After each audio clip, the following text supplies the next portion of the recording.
ورحمۃ اللہ وبرکاتہ۔ چونکہ میں پردہ کرتی ہوں تو پلیز آپ میں سے کوئی بھی میری ویڈیو یا فوٹو نہیں بنائے، اور آپ کے تعاون کا شکریہ۔ نحمدہ ونصلی علی رسول کریم، اما بعد فاعوذ باللہ من الشیطان الرجیم، بسم اللہ الرحمن الرحیم۔ رب اشرح لی صدری ویسر لی امری واحلل عقدۃ من لسانی یفقہوا قولی۔ الحمد للہ رب الاولین والآخرین، الحمد للہ الذی خلق السماوات والارض بالحق وجعل الظلمات والنور، الحمد للہ الذی استوى علی عرشہ، الحمد للہ کما ينبغی لہ الحمد فی الاولی والآخرہ وہو الحکیم الخبیر۔ ہر طرح کی تعریف، ہر طرح کی حمد اللہ رب العالمین کے لیے ہے۔ ہر طرح کی تعریف اولین اور آخرین کے رب کے لیے ہے۔ ہر قسم کی حمد اس اللہ کے لیے ہے جس نے آسمانوں اور زمین کو حق کے ساتھ پیدا کیا اور اندھیروں اور روشنی کو پیدا کیا۔ ہر قسم کی حمد اللہ کے لیے ہے جو عرش پر مستوی ہے۔ اللہ کی حمد ایسی ہے جیسا کہ اس کی شان کے لائق ہے۔ اسی کے لیے دنیا اور آخرت کی تمام تعریفیں ہیں اور وہ حکمت والا باخبر ہے۔ میرے لیے آج بہت خوشی کی بات ہے کہ میں آپ سب کے درمیان موجود ہوں، اور انشاءاللہ ہم طب سے متعلق، آپ کے پیشے سے متعلق اسلام کی جو رہنمائی ہے اس پر کچھ بات کریں گے۔ اللہ تعالیٰ سے دعا ہے کہ اس سے ہم سب کو اور جن کا آپ علاج کریں ان سب کو بھی بہت بہت فائدہ پہنچے، اور الٹیمیٹلی اللہ تعالیٰ آپ کو بہترین جزا سے نوازے۔ حقیقت یہ ہے کہ اللہ تعالیٰ نے ہی ہمیں پیدا کیا، اور پیدا کرنے کے بعد چھوڑ نہیں دیا بلکہ ہماری ہر معاملے میں رہنمائی فرمائی۔ اللہ سبحانہ نے پیدا کرنے کے بعد چونکہ خالق وہ ہے تو مالک بھی وہی ہے، اس نے ہر چیز کی تدبیر کی، ہر چیز کا انتظام کیا، اور یہ انتظام اس نے اپنے ہاتھ میں رکھا۔ پھر ہمیں اس نے یہ بھی بتایا کہ میں نے تمہیں بے مقصد پیدا نہیں کیا، کہ میں ہر ایک سے یہ دیکھ رہا ہوں کہ ایکم احسن عملا، تم میں سے کون اچھے عمل کرتا ہے۔ تو اچھے عمل کون سے ہیں؟ وہ تمام عمل اچھے ہیں جو انسان اچھی نیت کے ساتھ ہے اور اچھے طریقے پر کرتا ہے، چاہے وہ دین کے کام ہو چاہے دنیا کے کام ہو۔ اگر کوئی شخص مسجد بھی بنواتا ہے لیکن اس کی نیت شہرت کمانا ہے یا لوگوں میں بہت دیندار اور ریلیجس مشہور ہونا ہے، تو اس کی ایک نیکی قبول نہیں کی جائے گی۔ لیکن اس کے برعکس ایک انسان ایک ہاسپٹل میں کھڑے ہو کر رات کی تنہائی میں ایک مریض کے ساتھ ہمدردی کر رہا ہے اور اس کا مقصد صرف اور صرف اللہ کی رضا ہے، تو اس کی یہ نیکی شمار ہوگی اور اللہ کے ہاں قرب کا ذریعہ بنے گی۔ تو پہلی چیز ہے کہ انسان کوئی بھی کام کس نیت سے کر رہا ہے، کس ارادے سے کر رہا ہے، اس سے وہ چاہتا کیا ہے۔ اور دوسری بات یہ کہ جو کام وہ کر رہا ہے اس کا طریقہ بھی ٹھیک ہے یا نہیں۔ جہاں تک دینی کاموں کا تعلق ہے، جیسے عبادات وغیرہ ہے یا دینی معاملات ہیں، تو اس میں ہمارے لیے ضروری ہے کہ ہم سنت رسول۔ جہاں تک دنیاوی امور کا تعلق ہے تو اس میں ضروری ہے کہ اپنے فیلڈ میں، اپنے پیشے میں، اپنے کام میں جو بھی ہمارے حصے میں آیا ہے، اللہ تعالیٰ نے مختلف لوگوں کو مختلف صلاحیتوں کے ساتھ پیدا کیا ہے اور ہر ایک کو الگ الگ کام بانٹے ہیں، تو جس کے حصے میں جو بھی کام آئے اس کو وہ بہترین طریقے سے کرے، احسان کے درجے پر کرے اور اس سے دوسروں کو فائدہ پہنچائے۔ تو لوگوں میں سب سے زیادہ پسندیدہ وہ ہے جو لوگوں کے لیے زیادہ فائدہ مند ہے، اور آپ لوگوں کے لیے اسی وقت زیادہ فائدہ مند ہو سکتے ہیں جب آپ کاموں کو زیادہ بہترین طریقے سے کریں۔ اور بہترین طریقے سے کرنے کے لیے ایک چیز جو ہمیں بہت موٹیویٹ کرتی ہے وہ یہ کہ ہمیں ان سب چیزوں کا دنیا میں تو کچھ نہ کچھ بدلہ ملے گا ہی۔ جو بھی کوئی اچھا کرتا ہے، آپ کسی کا دل خوش کرتے ہیں تو وہ بھی جواباً آپ کے لیے اور کچھ نہیں تو شکریہ کے الفاظ یا آپ کے لیے دعا ہی کر دیتا ہے، تو جواب تو ملتا ہے، آپ کو کچھ نہ کچھ ریوارڈ تو ملتا ہے۔ لیکن انسان یہ سوچتا ہے، جو مومن ہے اس میں اور غیر مومن میں فرق یہ ہے کہ مومن یہ سوچتا ہے کہ جو کچھ وہ کرتا ہے اس کا ریوارڈ الٹیمیٹلی اللہ سبحانہ تعالیٰ کے پاس ہے، اور وہ صرف کسی کام کی کوانٹٹی نہیں دیکھتا کہ کس نے کتنا زیادہ کام کیا، بلکہ وہ یہ بھی دیکھتا ہے کہ کس کے کام کی کتنی کوالٹی ہے۔ تو جس شخص کو یہ یقین ہو کہ وہ اپنے رب سے ملاقات کرے گا اور ایک دن اپنے رب کے سامنے جا کر کھڑا ہوگا، پھر وہ اس کے کاموں میں کتنی زیادہ کوالٹی ہو بہترین ہو سکتی ہے، کتنا اچھا اس کا بہترین کام ہو سکتا ہے، کیونکہ اسے یہ معلوم ہے کہ وہ اپنا اعمال نامہ لیے اپنے رب کے سامنے، اور یہ سب کچھ اس کے اپنے رب کے سامنے پیش کرنا ہے، اپنے رب کو دکھانا ہے۔ دنیا میں اگر ایک کسی کانفرنس میں، کسی ورک شاپ میں ایک چھوٹی سی بھی اگر ہمیں پریزنٹیشن دکھانی ہو تو ہم اس کی کتنی محنت کرتے ہیں، کتنا اس کو خوبصورت بنانے کی کوشش کرتے ہیں، کیونکہ میں نے اسے لوگوں کے سامنے پیش کرنا ہے۔ تو جو چیز لوگوں کے سامنے پیش کی جاتی ہے، اگر ہم اس کو اتنا خوبصورت بناتے ہیں تو جو چیز اللہ سبحانہ تعالیٰ کے سامنے پیش ہونے والی ہے اس کی کوالٹی پھر کیا ہونی چاہیے، چاہے وہ ہماری نماز ہو، چاہے ہمارے پیشے سے متعلق کوئی چیز ہو، چاہے اگر ہم طالب علم ہیں تو ہم علم حاصل کر رہے ہیں تو اس کے اندر جو محنت کرنی ہے، یا کسی بھی جگہ پر آپ کریں، ایون اگر آپ اپنے گھر میں بھی ہیں اور آپ صرف اپنا کھانا ہی پکا رہے ہیں تو اس کو بھی اگر آپ دل لگا کے پکاتے ہیں، اچھے سے پکاتے ہیں، فائدہ مند طریقے سے پکاتے ہیں، تو اس میں بھی آپ کے لیے بہت ریوارڈ ہے۔ تو ہر وہ جائز حلال کام جس کو آپ اپنے رب کی رضا کے لیے، رب کی خوشی کے لیے کرتے ہیں، وہ سارے کا سارا آپ کے لیے بن جاتا ہے، چاہے وہ آپ کی بات ہو، چاہے وہ آپ کا کام ہو، آپ کا قول ہو یا آپ کا فعل ہو، وہ سب کا سب عبادت ہے اگر آپ کی نیت اچھی ہے اور آپ کا طریقہ اچھا ہے۔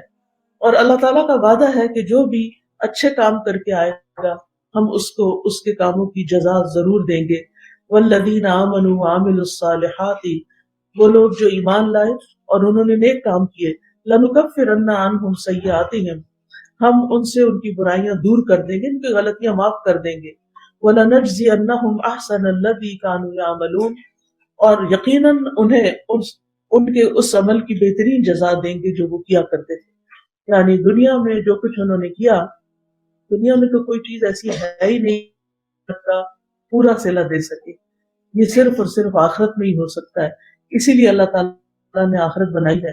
مثال کے طور پر اگر آپ کوئی ایک کتاب لکھتے ہیں تو وہ آپ نے لکھی لیکن اس سے 1,00,000 لوگوں نے فائدہ اٹھایا۔ فار ایگزامپل آپ نے کوئی دوائی ایجاد کی اور اس سے بیمار انگنت انسانیت نے فائدہ اٹھایا، وہ سب تو آپ کو جانتے بھی نہیں اور سب آپ کو کسی قسم کا کوئی ریوارڈ بھی نہیں دے سکتے، تو پھر آپ کے ساتھ تو بڑی ذاتی ہو گئی کہ آپ نے اتنا اچھا کام کیا اور سال ہر سال کی محنت کی، بعض چیزیں آپ کو معلوم ہے، آپ کو مجھ سے زیادہ جانتے ہیں میڈیسن کی ہسٹری میں کہ بعض دوائیاں ایجاد ہونے میں 50 سال لگے، اور وہ اگر ایک شخص نے اپنی زندگی کے 50 سال جو ہیں وہ ایک محنت کرتے ہوئے اور تکلیف اٹھاتے ہوئے اور دنیا کے سارے عیش و عشرت چھوڑ کے سارے کام چھوڑ کر اس نے اس کام میں محنت کی اور پھر لاکھوں کروڑوں لوگوں نے اس سے فائدہ اٹھایا، تو ان سب لوگوں کا جو فائدہ ہے وہ واپس اس ایجاد کرنے والے کو، جس نے اپنی زندگی لگا دی ایک کام کرنے میں، اس کو دنیا میں تو مل ہی نہیں سکتا۔ اور پھر آپ دیکھیے کہ ہم انسان کی زندگی میں جو فائدہ مند کام ہوتے ہیں، بعض اوقات ان کا فائدہ صرف اس زندگی کی حد تک نہیں ہوتا بلکہ مرنے کے بعد بھی ہوتا رہتا ہے۔ اب جو انسان دنیا سے چلا جائے اس کو تو آپ کسی طرح پے بیک کر ہی نہیں سکتے، اس کا ریوارڈ تو صرف اللہ کے پاس ہے۔ لہٰذا اللہ سبحانہ تعالیٰ نے آخرت بنائی اور اس میں وعدہ بھی کیا کہ اللہ تعالیٰ ان کو بہترین جزا دے گا، لیکن اس کے لیے شرط ایمان بھی ہے۔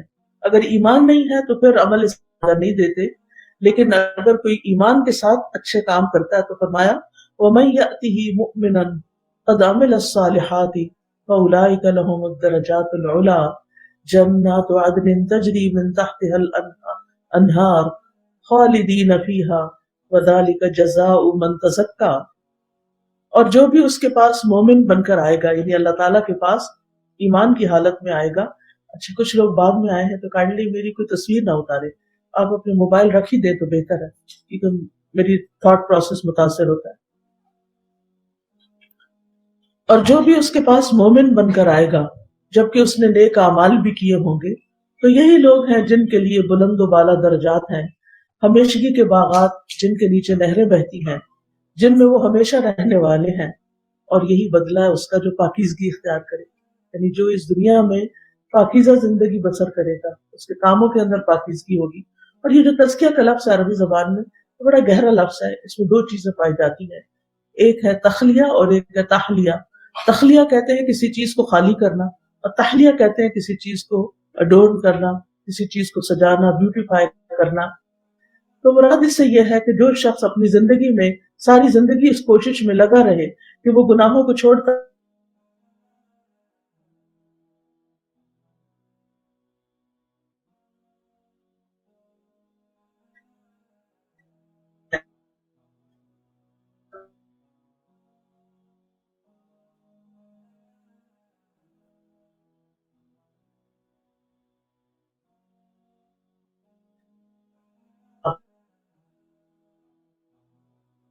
تو اس پہ کبھی خزاں نہیں ہے، جنت میں کبھی خزاں نہیں ہے، جنت کو کبھی ختم نہیں ہونا، جنت سے کبھی کوئی نکال نہیں جائے گا، جنت ہمیشہ کی زندگی کا نام ہے۔ لہذا انسان اگر کوشش کرے تو وہی کے لیے کرے۔ اب چند چیزیں میں بیماری اور علاج سے متعلق کروں گی جو اسلام نے ہمیں بتائی ہیں۔ سب سے پہلی چیز تو یہ کہ بیماری کی کئی وجوہات ہو سکتی ہیں، لیکن بعض اوقات بیماری کسی کی وجہ کے بغیر بھی آ سکتی ہے۔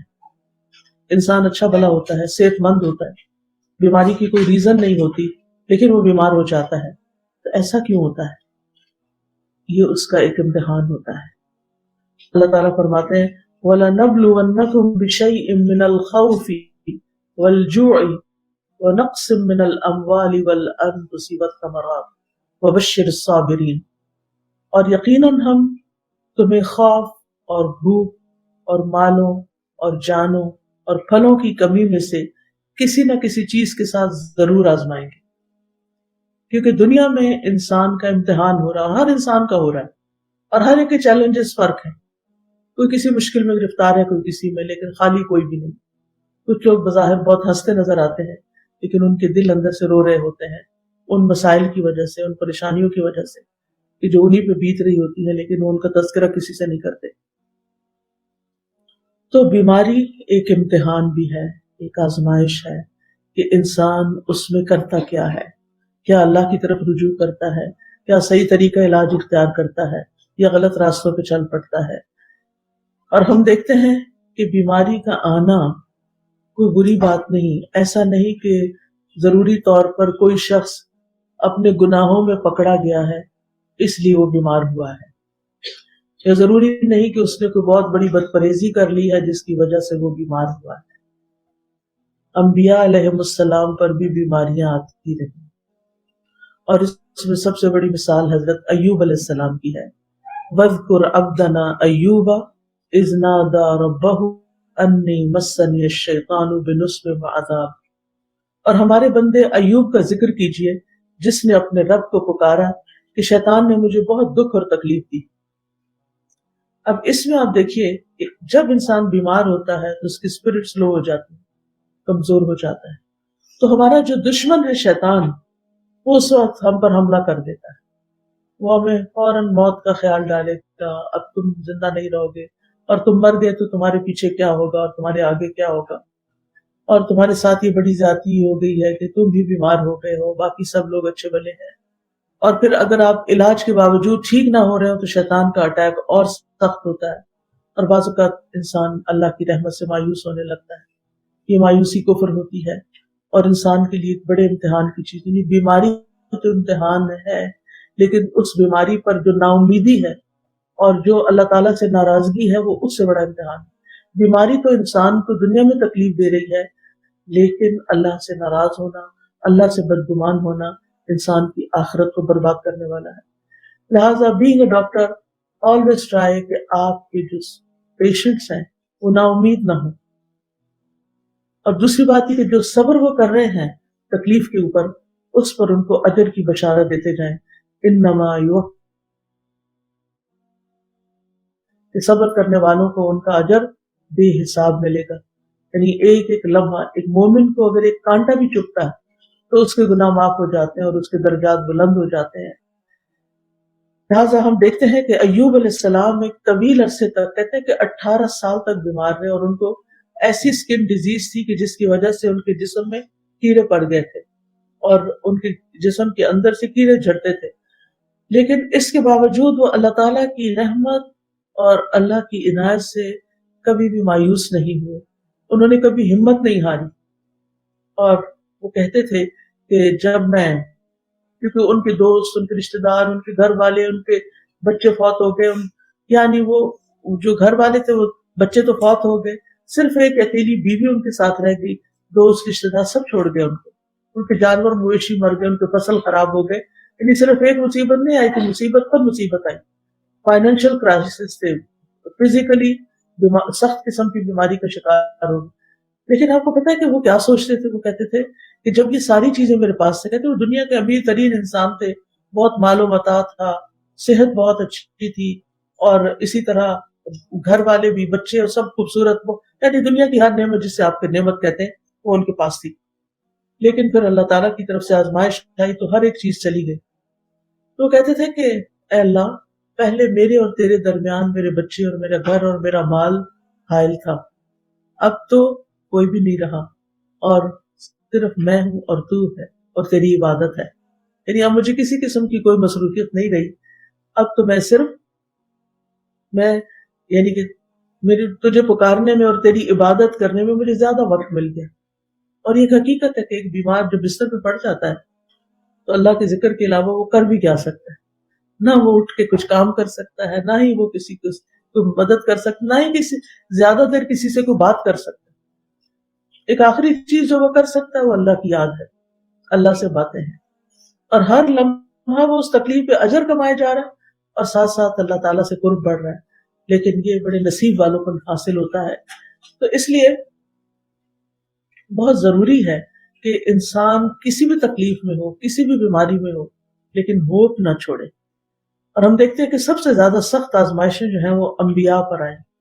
آپ سے پوچھا گیا کہ پھر اس کے بعد کس پر، تو آپ نے فرمایا علماء پر، یعنی جو انبیاء کے وارث ہوتے ہیں۔ جتنا جتنا آپ ان کے نقش قدم پر چلتے ہیں، آپ کی زندگی میں بھی امتحان آتے ہیں، لیکن پھر وہ امتحان ان کو اللہ تعالیٰ کے اور زیادہ قریب کر دیتے ہیں۔ بعض اوقات یہ ریزن بھی ہوتی ہے کہ اللہ تعالیٰ کے ہاں ایک شخص کا اجر اور مقام بہت اونچا ہوتا ہے، لیکن وہ اپنے عمل کے ذریعے وہاں تک نہیں پہنچ سکتا، تو اللہ تعالیٰ اس کو کسی مشکل میں ڈال دیتے ہیں، کسی بیماری میں مبتلا کر دیتے ہیں، اب وہ اس پر صبر کرتا ہے، اس پہ اجر کی توقع رکھتا ہے، تو وہ اس کا مقام یہاں سے وہاں تک بلند پہنچ جاتا ہے۔ آپ کو معلوم ہے جنت کے 100 درجے ہیں، اور ایک درجے اور دوسرے کے درمیان اتنا فرق ہے جتنا زمین سے آسمان کا۔ دنیا میں آپ دیکھیے کہ لوگوں نے کلاس سسٹم بنائے ہوئے ہیں اور کچھ سٹینڈرڈ مقرر کیے ہوئے ہیں، کون کہاں رہتا ہے تو اس کا کیا درجہ، اور کون کیا پڑھا ہوا تو اس کا کیا درجہ ہے، لیکن آخرت میں جنت جو ہے وہ اعمال کے اعتبار سے درجے ہیں۔ تو یہ جو آزمائشیں آتی ہیں یہ انسان کے درجات کو بلند کرتی ہیں، اس کو اللہ تعالیٰ کے قریب کرتی ہیں۔ آزمائشوں میں ہم دیکھتے ہیں کہ حضرت آسیہ رضی اللہ تعالیٰ عنہ جو ہے، ان پر کتنی سخت ترین آزمائش آئی فرعون کی شکل میں، جو کہ ٹائرنٹ تھا اور بہت ظلم ڈھاتا تھا۔ اس نے ان کے ہاتھ اور پاؤں میں کیل ٹھکوا دیے تھے، اور ان کو کھانے پینے کو کچھ نہیں دیا جاتا تھا، اور اس کے جو فوجی تھے اور جو اس کا عملہ تھا وہ حضرت آسیہ کو سخت تکلیف دیتا تھا۔ تو جس وقت وہ چھوڑتے تھے ان کو، تو وہ دعا کرتی تھی، رب ابن لی عندک بیتا فی الجنہ، اے میرے رب میرے لیے جنت میں اپنے پاس گھر بنا دے۔ اور پھر ان کی دعا قبول ہوئی، اور کہا جاتا ہے، حدیث میں آتا ہے کہ ان کو پردہ ہٹا کر جنت میں ان کا گھر بھی دکھا دیا گیا تھا دنیا میں، اور اس پر وہ مسکرا دی۔ تو جب جو ان پر کارندے تھے انہوں نے دیکھا تو کہا کہ یہ خاتون تو دیوانی ہو گئی ہیں کہ اتنی سخت تکلیف میں مسکرا رہی ہیں۔ لیکن ظاہر ہے کہ جس کو اللہ کے وعدوں پر یقین ہوتا ہے وہ مشکل سے مشکل حالات میں بھی مسکرا سکتا ہے، وہ تکلیف کے باوجود بھی ہنس سکتا ہے، کیونکہ اس بات پر یقین ہے کہ یہ جو کچھ میرے ساتھ ہو رہا ہے یہ ظلم نہیں ہے، یہ بھی ایک طرح سے اللہ سبحانہ وتعالیٰ کی رحمت ہے جو ایک اور بھیس میں میرے سامنے آئی ہے۔ خود ہم دیکھتے ہیں کہ نبی صلی اللہ علیہ وسلم کو 2 آدمیوں کے برابر بخار ہوتا تھا، اور سر درد بھی 2 آدمیوں کے برابر ہوتا تھا، یعنی عام بیماروں کے مقابلے میں نبی صلی اللہ علیہ وسلم کی بیماری دگنی ہوتی تھی. اب آپ دیکھیے کہ آپ اللہ کے محبوب تھے اور آپ پر یہ جو آزمائش آتی تھی کیونکہ آپ کا حوصلہ بھی بلند تھا. تو لا یکلف اللہ نفسا الا وسعها. اللہ تعالیٰ کسی کو اس کی وسعت سے بڑھ کر اس پہ بوجھ نہیں ڈالتا، اس کو تکلیف نہیں دیتا.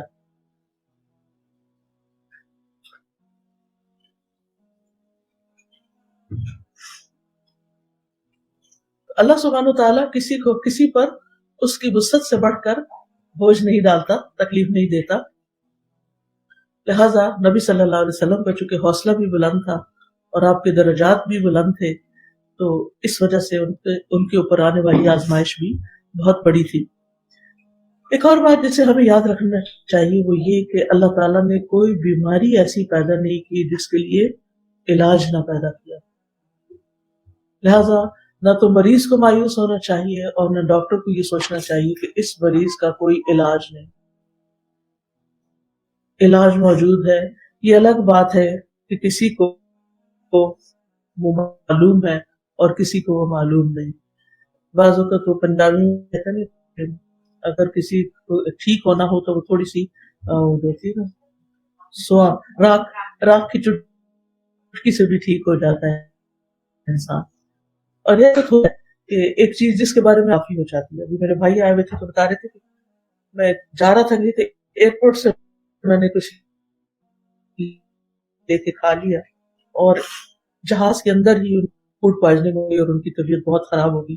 اور پھر جب ایئرپورٹ پہ اترے تو ہومیوپیتھک میں ایک دوا ہوتی ہے نکسومی کا، تو کہنے لگے کہ ایک خوراک مجھے دی انہوں نے اور میریکل کی طرح کام کی کہ اس کے بعد مجھے پتہ ہی نہیں چلا کہ میں بیمار بھی ہوا.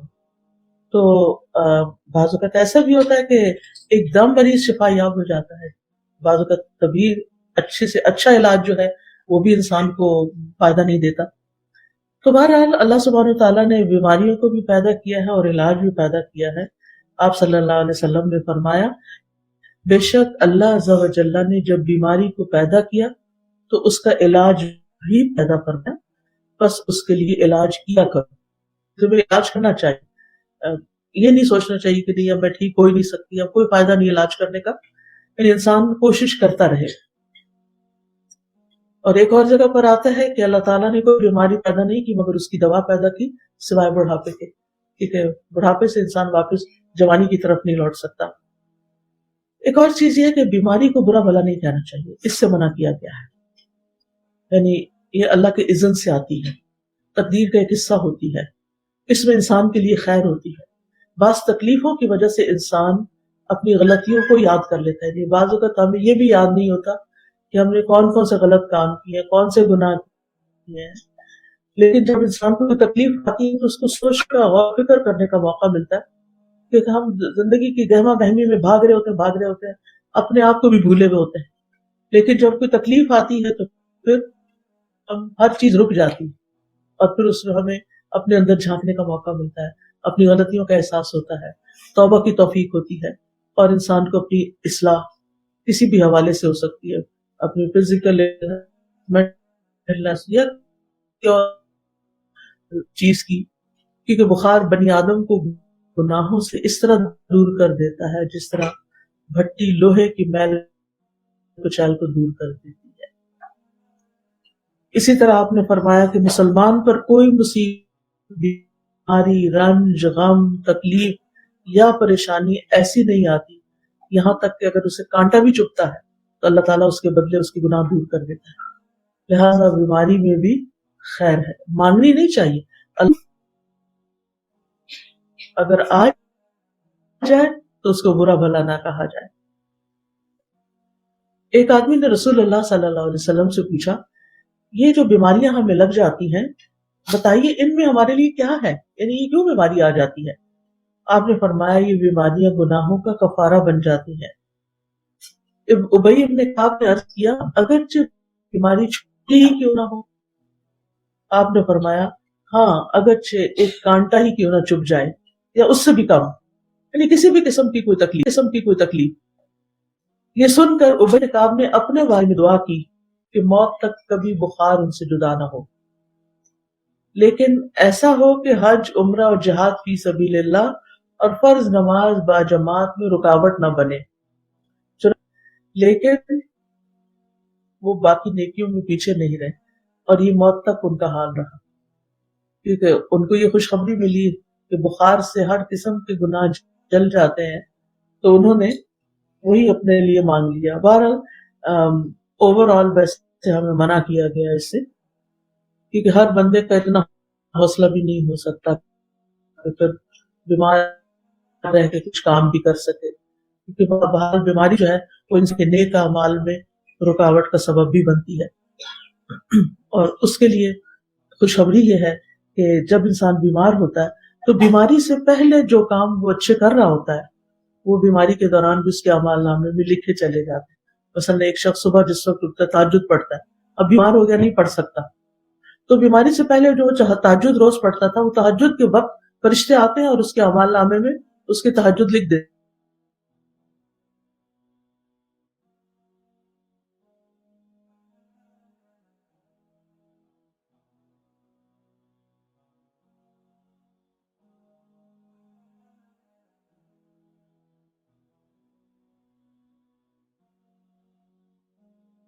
نیک کاموں کی پابندی کرے، تاکہ جب انسان بوڑھا ہو جائے یا بیمار ہو جائے یا کوئی سفر پر ہو اور وہ کام نہ کر سکے تو وہ اس کے اعمال نامے میں شامل ہوتے رہیں اور اس کے لیے صدقہ جاریہ بنتے رہیں، کیونکہ رسول اللہ صلی اللہ علیہ وسلم نے فرمایا، صحیح بخاری کی روایت ہے، جب کوئی بندہ بیمار ہوتا ہے یا سفر میں جاتا ہے تو اس کے وہ تمام عمل لکھ دیے جاتے ہیں جو وہ حالت قیام اور تندرستی کی حالت میں کیا کرتا تھا۔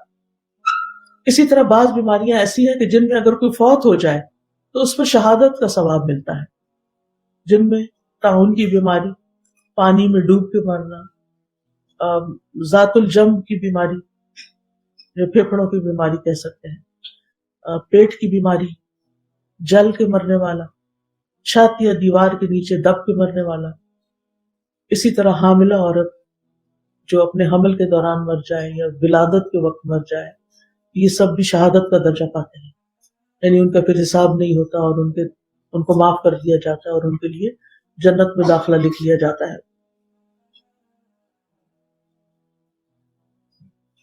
پھر آپ دیکھیے کہ یہ تو بیماری اور اس سے متعلق اسلام کا کانسیپٹ ہے۔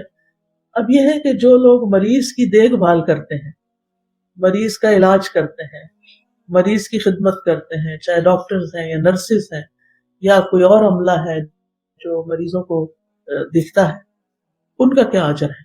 یعنی دوسرے لفظوں میں عیادت کا کیا اجر ہے؟ یہ یاد رکھیے کہ یہ عیادت جو ہے یہ نیت کے ساتھ ہے، آپ کس نیت کے ساتھ جا رہے ہیں، آپ راؤنڈ لے رہے ہیں یا پیشنٹ صاحب کے پاس آ رہے ہیں تو آپ اس وقت کیا کر رہے ہیں۔ رسول اللہ صلی اللہ علیہ وسلم نے فرمایا، 3 کام ایسے ہیں جو ہر مسلمان پر لازم ہیں، ہر مسلمان کو یہ کرنے چاہیے: بیمار کی عیادت، جنازے میں شرکت، اور چھینکنے والے کو جواب دینا جب وہ الحمدللہ کہے تو جواب میں یرحمک اللہ کہنا۔ نبی صلی اللہ علیہ وسلم کتنے مصروف ہوتے تھے اور کتنے ان کے کام ہوتے تھے، اس کے باوجود بیمار کی عیادت کرتے اور جنازوں کے ساتھ جاتے تھے۔ پھر اسی طرح حالت اعتکاف میں بھی بیمار کا حال پوچھا جا سکتا ہے، چاہے وہ کوئی معتکف ہو یا آپ، جیسے حضرت عائشہ کے بارے میں آتا ہے کہ اعتکاف کی حالت میں جب وہ گھر میں جاتی ہیں اپنی حاجت کے لیے، اور گھر میں اگر مریض ہوتا تو چلتے چلتے اس کی عادت کرتے ہوئے جاتی تھی، یعنی اس کا حال باقاعدہ پوچھتی تھی کہ تمہاری صبح کیسے ہے یا شام کیسے ہے۔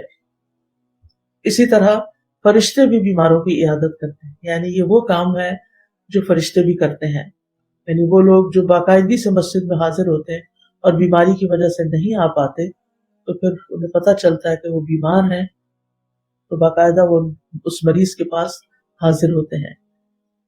پھر اسی طرح ہم دیکھتے ہیں کہ صحابیات جو ہیں، یعنی بعض لوگ کہتے ہیں کہ کیا خواتین جو ہیں وہ مردوں کا علاج کر سکتی ہیں یا نہیں، یا پھر یہ کہ کیا نرسز بن سکتے ہیں یا نہیں۔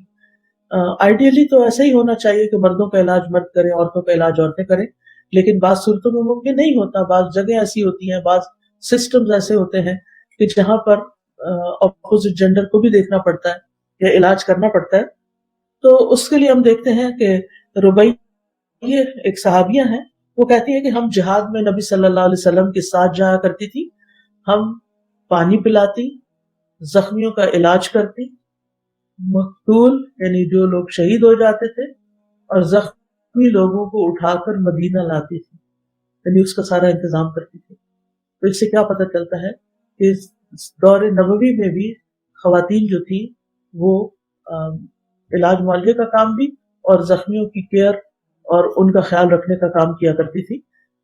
خاص طور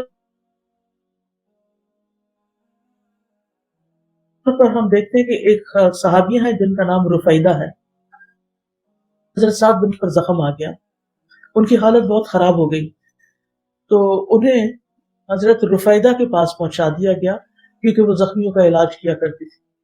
مسجد کے باہر اتنا خون بہ رہا تھا کہ خیمے سے باہر بھی وہ ایک نالی بہنے لگی، یعنی اتنی زیادہ ان کی بلیڈنگ ہو رہی تھی۔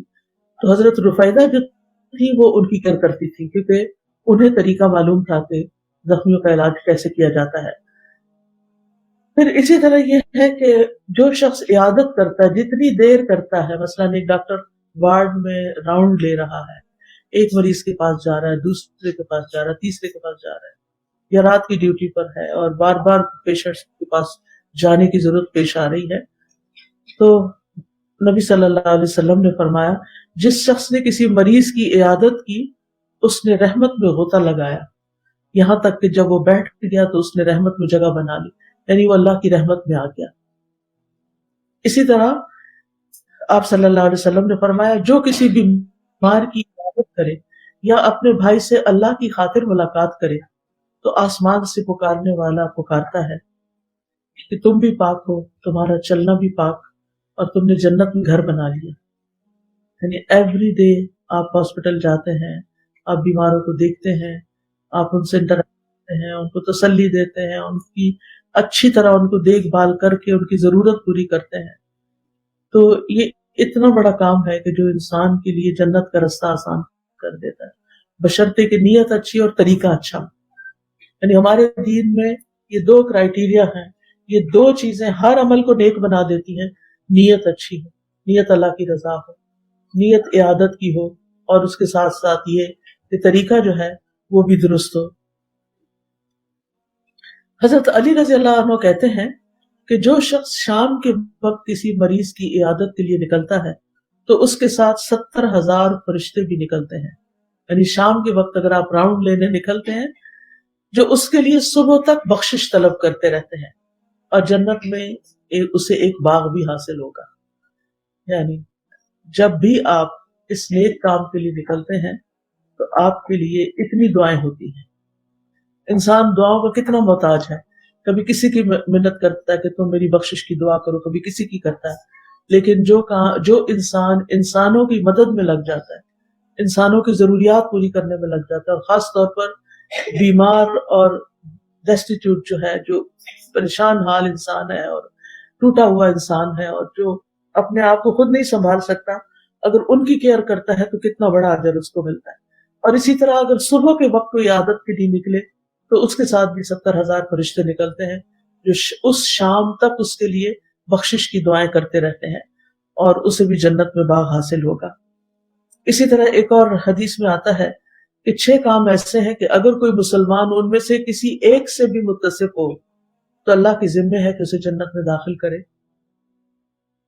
اور وہ کیا ہے کہ وہ آدمی جو کسی مریض کی تیمارداری کرنے کے لیے گیا، اگر یہی کام کرتے ہوئے فوت ہو گیا تو اس کی جنت کا ذمہ دار اللہ ہوگا۔ یعنی اگر اس راستے میں کسی کو موت بھی آ جاتی، کیونکہ بعض سچویشن ایسی ہوتی ہیں کہ ڈاکٹرز کو ایسے محاذوں پہ کام کرنا پڑتا ہے، خاص طور پر وار کنڈیشنز میں کہ جہاں ان کی جان کو بھی خطرہ ہوتا ہے، تو اس صورت میں بھی ان کے لیے بہت بڑا ہے۔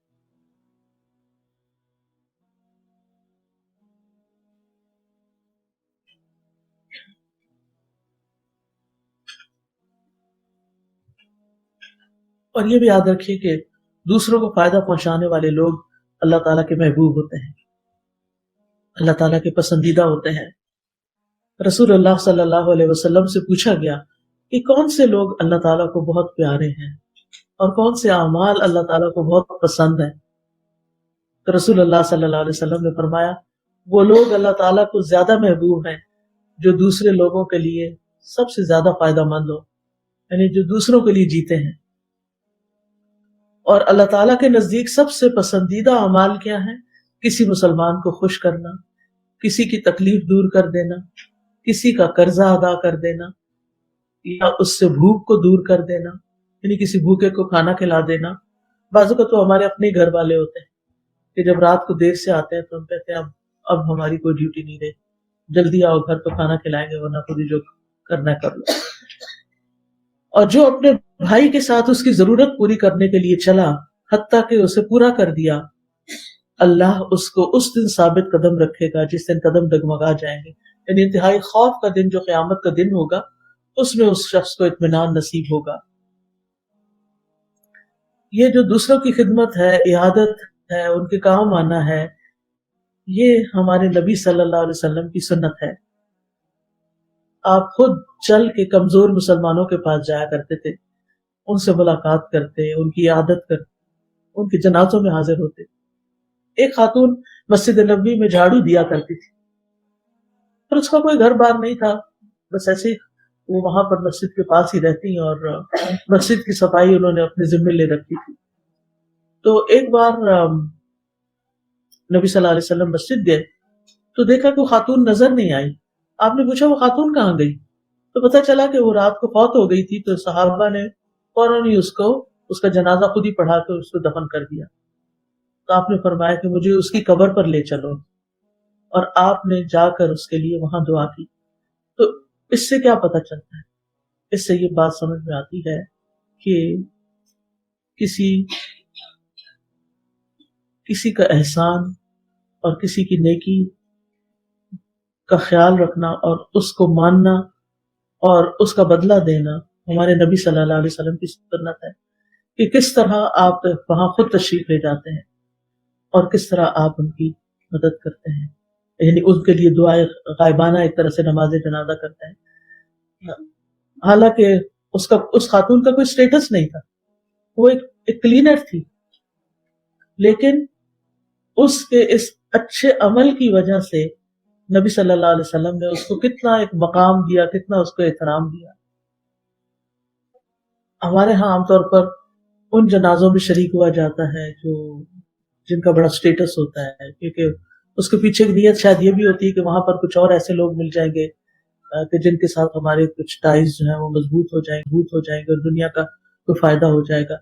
لیکن غریب لوگوں کے جنازے پہ عام طور پہ نہیں جاتے. لیکن ہمارے نبی صلی اللہ علیہ وسلم کی سنت کچھ اور ہے.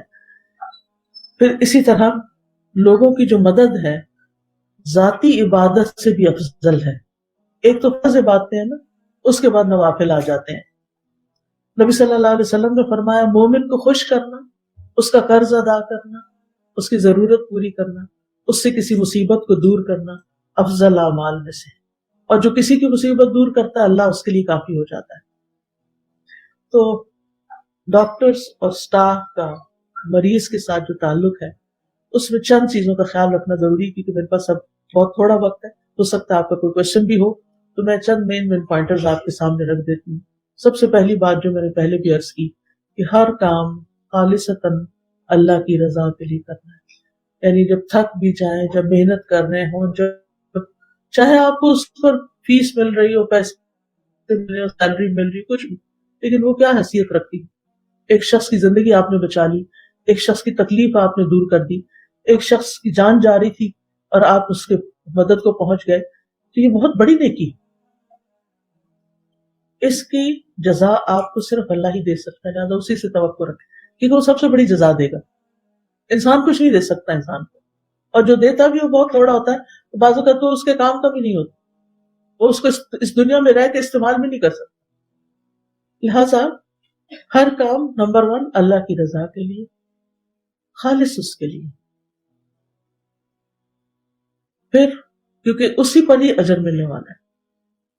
پھر پوری سنسیئرٹی کے ساتھ مریض کی خبر لی، پوری آنےسٹی کے ساتھ، یعنی کہ اس میں کسی قسم کی کوئی کیئرلیسنس کی گنجائش نہیں کیونکہ جتنا بڑا ریوارڈ ہے، اگر نیگلیجنس کی وجہ سے مریض کی جان جاتی ہے یا اس کو تکلیف پہنچ جاتی ہے تو اس کی سزا بھی اتنی بڑی ہے، اس پر دنیا میں قصاص بھی ہے۔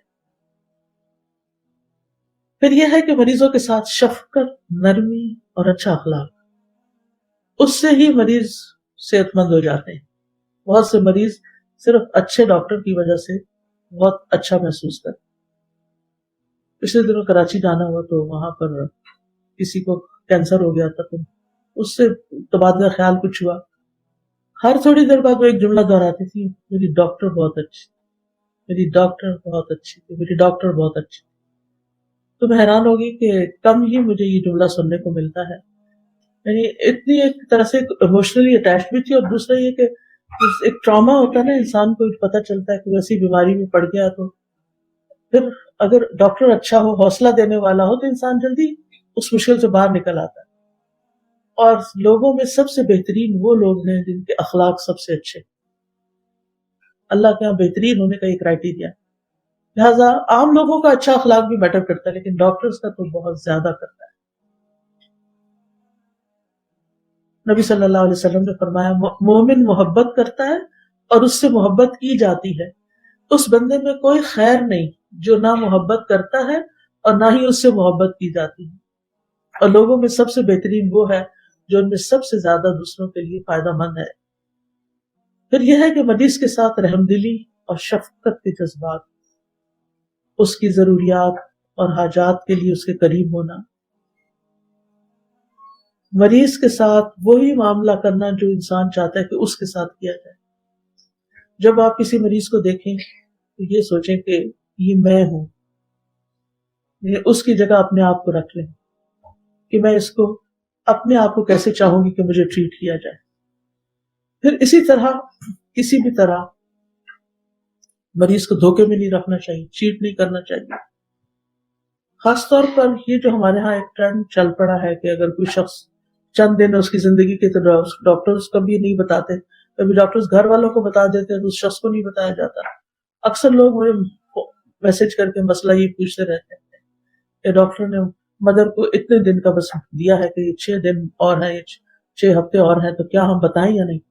تو میں ہمیشہ یہ ریکمینڈ کرتی کہ بہت اچھے طریقے سے بتاؤ۔ اور ریسنٹلی اسی طرح ہوا کہ انہوں نے بتایا تو انہوں نے فوراً اپنی وصیتیں اور قرض اور پتہ نہیں وعدے اور وہ ساری چیزیں پوری کرنی شروع کر دی۔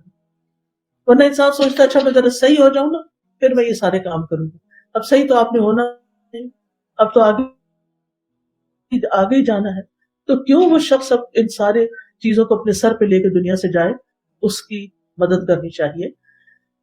پھر ایسا انسان بننے کی ہم کوشش کریں جس سے لوگوں کو خیر کی امید ہو، یعنی آپ کا نام ایک صرف ایکسپرٹ ڈاکٹر کی حیثیت سے مشہور نہ ہو، بلکہ ایک بہت اچھے ڈاکٹر کی حیثیت سے، کہ لوگ آپ کے بارے میں توقع یہ رکھیں کہ آپ بہت اچھے انسان ہیں۔ پھر یہ کہ مریض کے علاج کے ساتھ ساتھ اس کو دعائیں بھی دیا کریں، اللہ تعالیٰ آپ کو صحت دے، آپ اللہ کے فضل سے ٹھیک ہو جائیں گے، اس کو تسلی دے۔ پھر مریض کو خوش کرنا، اور خوش کرنے میں آپ دیکھیں نبی صلی اللہ علیہ وسلم کسی بیمار کو دیکھتے تو اس کہتے ہیں لا باس طہور انشاءاللہ، کوئی بات نہیں، پھر کیا ہوا، انشاءاللہ یہ بیماری پاکیزگی کا، صفائی کا باعث بنے گی، یہ تمہارے حق میں اچھی ہے۔ پھر مریض کے پاس اچھی گفتگو کرنا، ایسی باتیں نہیں کرنا کہ جس سے وہ پریشان ہو جائے، صحت کی امید دلانا، نیکی کے کاموں کی رغبت۔ آپ سب یہ تو کر ہی سکتے ہیں کہ مریض کو تسبیح میں لگا دیں، کہ اپنی انگلیوں پہ سبحان اللہ سبحان اللہ سبحان اللہ پڑھ، الحمدللہ پڑھ۔ ایک دفعہ الحمدللہ پڑھنے سے میزان بھر جاتا ہے، ایک دفعہ سبحان اللہ کہنے سے زمین و آسمان کے بیچ کا سارا حصہ بھر جاتا ہے۔ اتنی بڑی بڑی نیکیاں صرف زبان ہلانے سے۔ اگر آپ مریض کو چلتے پھرتے تلقین کریں، اگلے دن جو دوبارہ جائیں تو پھر آپ دیکھیں تو پھر پوچھیں اچھا کتنی دفعہ پڑھا تھا، یعنی ایک بات کرنے کا بہانہ بھی مل جاتا ہے۔ پھر اسی طرح بیماری میں ملنے والے اجر سے بھی آگاہ کریں، کہ آپ کو جو کتاب دی گئی ہے نا مریض کے احکام، میں چاہوں گی کہ آپ سب اس کو ضرور پڑھیں، اور اس میں مریضوں پر جو یعنی مریضوں کی سے متعلق جو سوال ہیں کچھ ان کے بھی جواب ہیں، اور مریض اور طہارت، مریض اور نماز، مریض اور روزہ۔ بعض اوقات آپ سکارف لیے ہوئے ہوتے ہیں تو مریض آپ سے ہی فقہی مسائل پوچھنا شروع ہو جاتے ہیں تو آپ کو خود اچھی طرح یقین ہونا چاہیے. تو یہ کتاب انشاءاللہ آپ کو آپ کے پیشے میں بہت کام دے گی. ویسے بھی گھر میں بھی کوئی بیمار ہو تو، اور اس کے آخر میں ہم نے دعائیں بھی ڈال دی ہیں کہ جو مریض کے اوپر پڑھ کے دم کیا جا سکتا ہے. اور مریض کو بھی خیر کی دعا کریں، مریض کو سکھائیں کہ آپ اپنے لیے دعا کریں، اور اس سے کہیں کہ اچھے الفاظ منہ سے نکالیں، اس کو حوصلہ دیں، اس کو توکل کرنا سکھائیں، اور اس کو یہ یقین دلائیں کہ شفا اللہ کے ہاتھ میں، اور اللہ سبحانہ وتعالیٰ کے لیے کچھ مشکل نہیں کہ وہ کسی کو صرف کن کہہ کے صحت دے دے. کیونکہ ابراہیم علیہ السلام نے کہا تھا وَإِذَا مَرِضْتُ فَهُوَ يَشْفِينِ، اور اس کو دعائیں سکھائیں اسأل اللہ العظیم رب العرش العظیم ان یشفیہ. اور اس کے علاوہ صدقہ کرنے کی ترغیب دیں، کیونکہ نبی صلی اللہ علیہ وسلم نے فرمایا اپنے مریضوں کا علاج صدقے سے کرو. بعض اوقات کچھ مریض ایسے ہوتے ہیں کہ جن کی جو جیسے آئی سی یو میں ہے، زندگی کی کوئی امید نہیں، لیکن موت بھی بہت دور ہے، نہ وہ جینے والوں میں نہ مرنے والوں میں، گھر والے الگ پریشان، مریض الگ تکلیف میں. ایسی صورت میں صدقہ بہت فائدہ دیتا ہے. یعنی آپ ان کے جو اٹینڈنٹس ہیں، جو ان کے گھر والے ہیں، ان کو بتائیں کہ اس مریض کے لیے جا کے صدقہ کریں. اور صدقہ بھی بہترین صدقہ کیا ہو سکتا ہے کہ اسی ہسپتال کے اندر جو غریب مریض ہیں ان پر خرچ کریں. یعنی جو افورڈ کر سکتے ہیں وہ غریب مریضوں کی دوائیاں یا علاج میں جو ضرورت کی چیزیں وہ دے سکتے ہیں، یا ان کے ساتھ جو اٹینڈنٹ باہر بھوکے بیٹھے ہوئے ہیں. یعنی بعض اوقات ایسا ہوتا ہے نا، گاؤں وغیرہ سے لوگ اپنے مریض لے آتے ہیں، پھر ان کے پاس نہ رہنے کی جگہ، نہ کھانے کی جگہ، نہ کچھ اور ہے، نہ وہ اکیلے مریض کو چھوڑ کے جا سکتے ہیں. تو ایسے تمام لوگوں کے اوپر صدقہ لگتا ہے، کیونکہ وہ ابن السبیل میں آ جاتے ہیں، ایک پریشانی میں آ جاتے ہیں. تو مریض جو ہے وہ، اور پھر گھر والوں کو قرآن سے علاج کے لیے کہنا، یہ جو دعائیں ہیں وہ دعائیں ان کو سکھانا. اور کچھ نہیں، اگر کسی کو نہیں آتی سورۃ فاتحہ تو سب کو آتی ہے، جس کے بغیر نماز نہیں ہوتی. تو اس سب کو کہیں کہ اپنے اوپر سورۃ فاتحہ اپنے ہاتھوں پہ پڑھ کے قریب کر کے ہاتھ کہ ہمارے منہ کے اندر سے جو ریز نکل رہی ہیں وہ ہاتھوں کو ٹچ کریں. یعنی جب ہم بولتے ہیں تو آپ دیکھیں گے کہ آپ کے بولنے سے، آپ کے منہ سے جو ہوا نکلتی ہے وہ آپ کے جسم کو ٹچ کرتی ہے. اس کو پھر پھونک مار کے تو پھر اپنے پورے جسم کے اوپر، اور پھر موعظتین جیسے حضرت عائشہ نبی صلی اللہ علیہ وسلم کے ہاتھوں پہ پڑھ کر ان کو دم کر رہی تھی، تو آپ ان کو یہ سکھا سکتے ہیں. اس میں کوئی شرمانے کی بات نہیں ہے، ہمارا دین ہے، اور ہم مسلمان ہیں اور مریض بھی مسلمان ہیں. جھجک کس بات کی ہے؟ کوئی اس بات سے نہ ڈرے کہ کوئی کہے گا کہ آپ مولوی بن گئے ہیں، یا آپ یعنی کہ آپ کیوں اتنی تبلیغ کر رہے ہیں. یہ ہم سب کا فرض ہے، اور ہم ان احسنتم لانفسکم، اگر تم نے احسان کیا تو اپنی خاطر کیا. تو اس لیے بہت ضروری ہے کہ یہ ادب آداب ہمیں معلوم ہو. جو میرے لیکچر ہے اس کے کچھ حصے جو ہیں اس کتاب میں موجود ہیں، اور انشاءاللہ آپ اس کو اگر پڑھیں گے تو آپ کو فائدہ دے گی، اور اس کو سنبھال کے رکھیے. اور اگر اوروں کے لیے منگوانی ہو تو آپ مزید آرڈر بھی کر سکتے ہیں. یہ تو آپ کے لیے الہدا کی طرف سے گفٹ ہے، لیکن یہ ہے کہ مریضوں کو دینے کے لیے، ہاسپٹل میں رکھنے کے لیے، یا جیسے بھی آپ دوسروں کو خیر پہنچا سکیں. کیونکہ لوگوں میں سب سے زیادہ اللہ کا پسندیدہ ہوا ہے جو لوگوں کو فائدہ پہنچاتا ہے، اس کی مخلوق کے بھلائی کے کام کرتا ہے. چونکہ وقت مکمل ہو چکا ہے اس لیے میں اپنی بات یہیں ختم کرتی ہوں. اگر آپ کا وقت اجازت دیتا ہے تو آپ ایک آدھ سوال مجھ سے کر سکتے ہیں. جی جی.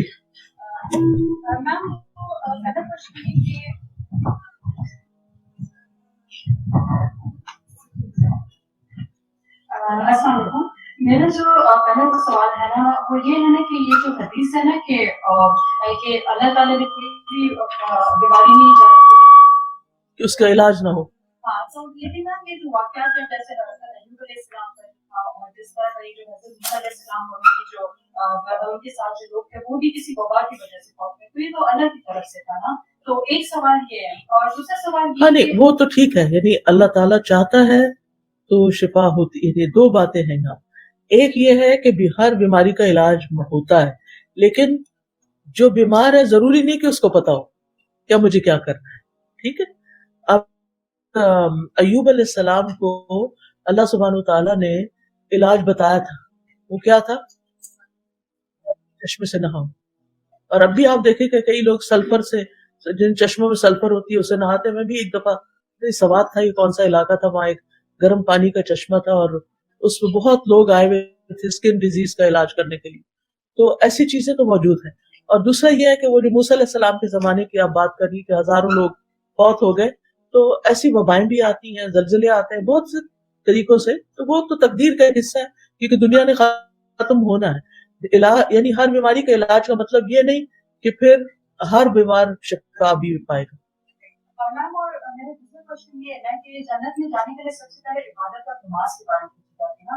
اب فار ایگزامپل ابھی ایک نان مسلم ہے، چلو ایک مسلمان کی کنسیڈر کریں نا، کہیں ان دونوں نے نہ کوئی نماز پڑھی ہوئی یا کچھ بھی، اور نان مسلم تو اللہ پہ یقین نہیں کرتے نا، لیکن انہوں نے جیسے کہ آپ کی بات یعنی کہ لوگوں کی بہت انہوں نے مدد کی اور ان کو بہت انہیں جب ثواب میں نہیں ملا ہوگا، یہ لوگ پھر بھی جنت میں جا سکتے ہیں یا نہیں؟ اس میں تو یہ تو اللہ کا فیصلہ نا، لیکن ہمیں جو بتایا گیا وہ یہی کہ جنت میں جانے کے لیے ایمان شرط ہے۔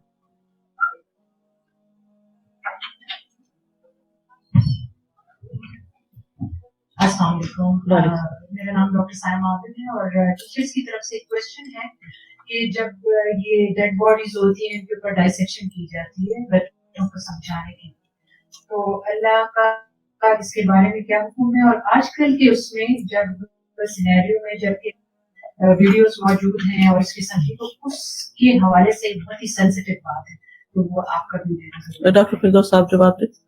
یہ ڈاکٹر فردوس ہیں الہدا سے، اور یہ ڈاکٹر بھی ہیں اور دین بھی پڑھی ہوئی ہیں، تو یہ مجھ سے بہتر جواب دے سکتی ہیں۔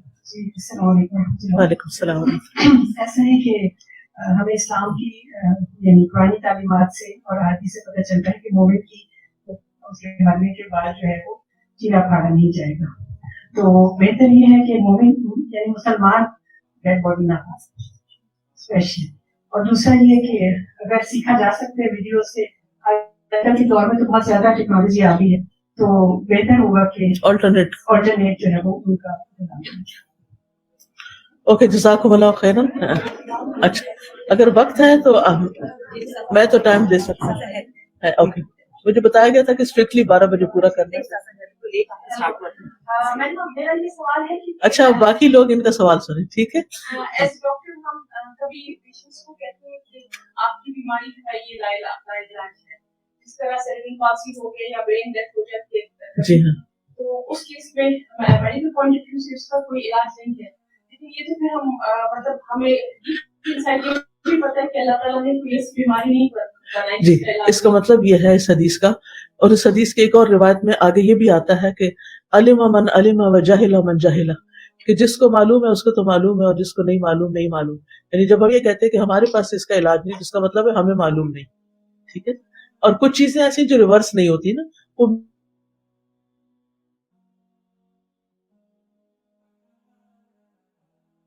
اس کا ریورس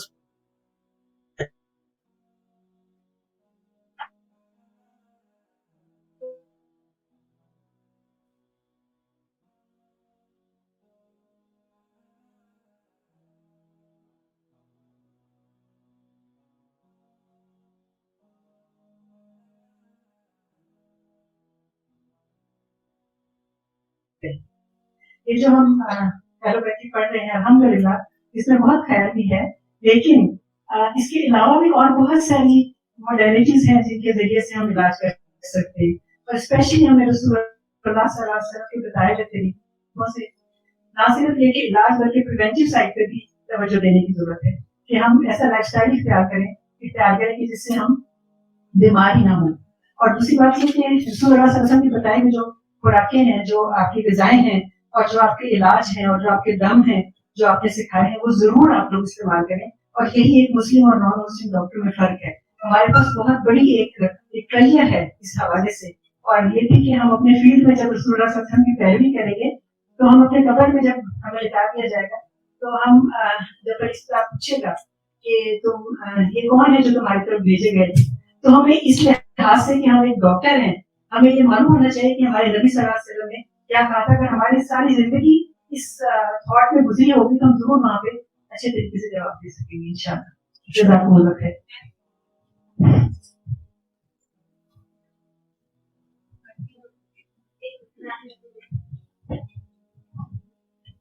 السلام علیکم، میرا نام ڈاکٹر رومانہ انعام ہے، اور چند سوالات مریضہ کے حوالے سے گائنی کی۔ ایک تو یہ کہ جب ڈلیوری ہو جاتی ہے تو اس کے بعد 40 دن کے بعد اکثر خواتین نہاتی ہیں، لیکن کچھ کہتی ہے کہ ہمیں ماہواری خون پہلے بند ہو گیا تھا تو ایک تو یہ کہ انہوں نے نماز کب سے شروع کرنی ہے، نمبر 1۔ دوسری یہی چیز کیس جو ہے ابارشن والی خواتین کے لیے، اکثر ابارشن ہو جاتا ہے، صفائی ہو جاتی ہے، تو انہیں ہم کب کہہ دیں کہ وہ نماز پڑھنا شروع کر دیں۔ اور تیسرا سوری سوال تھوڑا لمبا ہے لیکن چونکہ میرا خیال میں سب کی ضرورت ہے، بعض لڑکیوں کی یا بعض عورتوں کی ماہواری ٹائم سے لمبی ہو جاتی ہے تو ہم انہیں 10 دن کا ٹائم دیتے ہیں کہ اس کے بعد تم کر سکتے ہو، لیکن انہیں بیچ بیچ میں اسپاٹنگ ہوتی ہے، لائک ایک ہفتے بعد دوبارہ ماہواری آ جاتی ہے اور وہ کہتی ہیں وہ پراپر ماہواری کی طرح تھی۔ تو یہ والی لوگ کب نماز شروع کر سکتے ہیں، اور مطلب ہم انہیں اگر کلینک میں مشورہ دے رہے ہوں تو کس طرح مشورہ؟ یہ دیکھیں، یہ پیج نمبر 38 ہے کتاب کا۔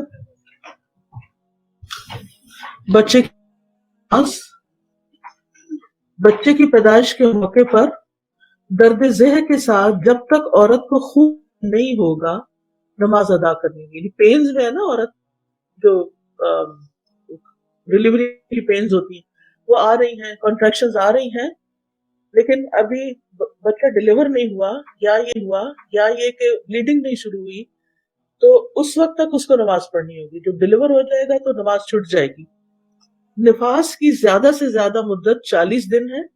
اس دوران اگر خون آتا رہے تو نماز نہیں پڑھی جائے گی، لیکن اگر 40 دن سے پہلے خون آنا بند ہو جائے غسل کر کے نماز ادا کرنا ہوگی۔ ٹھیک ہے؟ اگر 40 دن کے بعد بھی خون جاری رہے تو یہ استحاضہ میں شمار ہوگا، نہا کے 40 دن کے بعد نماز شروع کر دے گی۔ ٹھیک ہے؟ اس کتاب میں چھوٹی چھوٹی باتیں لیکن بہت فائدے کی ہیں۔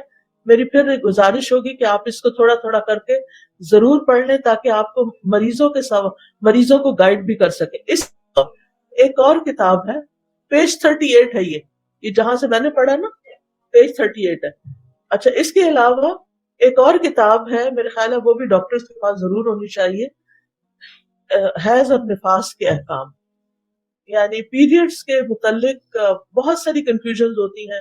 اب کسی کو زیادہ دن آ رہے ہیں، ختم ہی نہیں ہو رہے، سارا مہینہ ہی اسپاٹنگ ہو رہی ہے، تو کب سے کب تک، اور اس کو ڈٹرمن کیسے کیا جائے گا، یہ ساری چیزیں اس کے اندر موجود ہیں۔ اگر لینی ہو تو وہ پھر منگوائی جا سکتی ہیں کتابیں، اور اس میں بھی بہترین ہے۔ اور یہ انہوں نے ہی بہت محنت کر کے اور ریسرچ کر کے کافی وقت لگا کے ان کتابوں کو تیار کیا تاکہ لوگوں کو فائدہ۔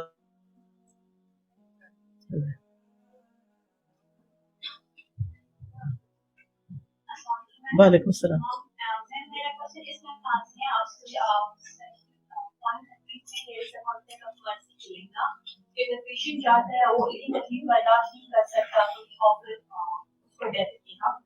ایسا مسلم تو یہاں پاکستان میں ابھی بھی اتنا وہ نہیں ہے، ہم اگر باہر جاتے ہیں آج کل بھی جو بڑے ہاسپٹل ہیں عام خان یہ اس چیز کو امپلیمنٹ کر رہے ہیں، کیا ہے؟ انکار کر دینا چاہیے۔ کسی کو بھی مارنے کا، چاہے وہ کسی بھی حالت میں، ہمیں حق نہیں ہے، کیونکہ انسان کی جان کا احترام ہے۔ ہمیں لگ رہا ہے وہ بہت تکلیف ہے، ہمیں نہیں پتا کہ وہ واقعی ہے بھی یا نہیں ہے۔ اور ہم صرف مشکل ہو گئی ہے کہ زندگی اتنی فاسٹ ہو گئی ہے، ہم ہر چیز میں جلدی چاہتے ہیں۔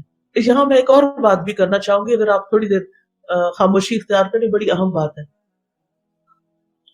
بات یہ ہے کہ ایک حدیث میں آتا ہے کہ اگر کوئی جنت اور اپنے درمیان کسی مومن کا ایک چلو خون بھی نہ بہائے اور اس کو آڑ نہ بننے دے تو نہ بنائے۔ مطلب یہ ہے کہ جنت میں داخلے سے مومن کا خون آپ کو روک دے گا، وہ اس کا بدلہ چاہے گا، کیونکہ جو کسی کو قتل کر دیتا ہے اس کی سزا جو ہے وہ جہنم ہے۔ ٹھیک ہے؟ اب وہ کیا رہا ہے کہ بے دریغ ابارشن کیے جا رہے ہیں صرف پیسے کمانے کے لیے۔ جو ڈاکٹرز نہیں کرتے وہ وہاں سے ان کا کلینک نہیں چلتا، وہ دوسروں کے پاس چلے جاتے ہیں، اور کچھ 120 ڈیز تک پھر بھی علماء کے درمیان کچھ نہ کچھ اختلاف ہے، لیکن اس کے بعد جب روح پڑ جاتی ہے اور بچے میں موومنٹ شروع ہو جاتی ہے تو کوئی جواب سوائے اس کے کہ آپ سمجھتے ہیں کہ اگر یہ بچہ بڑا ہوا اور اس کی ماں جو ہے اس کی جان چلی جائے گی، وہ کسی ایسی بیماری میں مبتلا ہے کہ وہ یہ بچہ ڈیلیور ہی نہیں کر سکتی یا کیری نہیں کر سکتی، تو وہ علماء کہتے ہیں کہ 2 جانوں میں سے وہ جان جو یقینی ہے اس وقت اس کو بچایا جائے، اور اس کو نہیں جو ابھی غیر یقینی ہے، دنیا میں نہیں آئی۔ ایک تو یہ چیز۔ دوسری یہ ہے کہ جو انسانوں کی جان ہے وہ بڑی قیمتی ہے. بعض اوقات ڈلیوری کیسز خاص طور پر جو گائنی کے ڈاکٹرز ہیں وہ جب کوئی لڑکی آتی ہے تو اس کو ظاہر ہے کہ خاص طور پہ پہلی ڈلیوری میں 12 گھنٹے 20 گھنٹے بھی لگ جاتے ہیں. ڈاکٹر کو بھی انتظار کرنا پڑتا ہے, کلینک بھی بزی ہے, خصوصاً جو پرائیویٹ کام کر رہے ہوتے ہیں ان کا کلینک بزی ہو جاتا ہے. پھر بعض اوقات وہ ڈلیوری رات کو ہو رہی ہوتی ہے تو ڈاکٹر کی رات کی نیند خراب ہوتی ہے. تب ہو کیا رہا ہے, آتے ہی تھوڑی سی دیر دیکھا پھر کہا کہ آپ آپریشن کا ڈائسیکٹ کر دیں. اب آپ سوچیں ڈائسیکٹ کیا, ایک اچھے بڑے جسم کو نقصان دیا, وقتی طور پر تو ریلیف ملا, لیکن اس کے بعد ایک نارمل اور ایک ہیلتھی ڈلیوری جو ہے وہ جو اللہ نے ایک فطرت کا قانون بنایا ہے وہی ہے. اب کیا ہے کہ ڈاکٹر کا کام بھی جلدی ختم ہو, اس کو پیسے بھی زیادہ ملے, اور سفر کس نے کیا, مریض نے سفر کیا. اس طرح کی مال پریکٹسز جو ہیں ان سے بھی ہمیں پرہیز کرنا چاہیے اور اس پیشے کو صبر کے ساتھ لینا چاہیے. جہاں اجر بہت بڑا ہے وہاں پکڑ بھی بہت بڑی ہے, اور کسی کی بھی جان لینے پر تو ایگری کریں ہی نہ, چاہے پوری دنیا کی دولت آپ کو ملے, کیونکہ یہ آخرت کے لحاظ سے انتہائی نقصان ہے.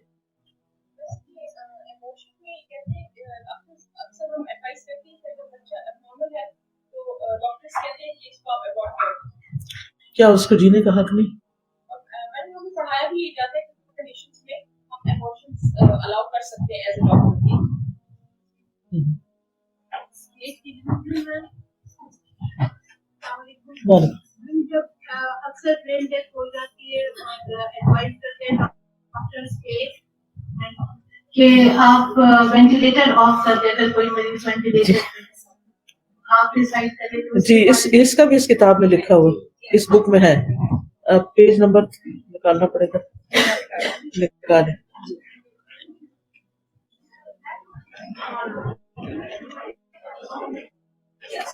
جی یہ آپ دیکھیے پیج نمبر 63, پیج نمبر 63 پہ مرسی کلنگ کا لکھا ہوا ہے. وینٹیلیٹر کا کہاں ہے؟ پیج 62 پر وینٹیلیٹر کے بارے میں ہے. ٹھیک ہے, تو انشاءاللہ آپ کی کتاب پڑھیں گے تو آپ کو بہت سے سوالوں کے جواب ملیں گے.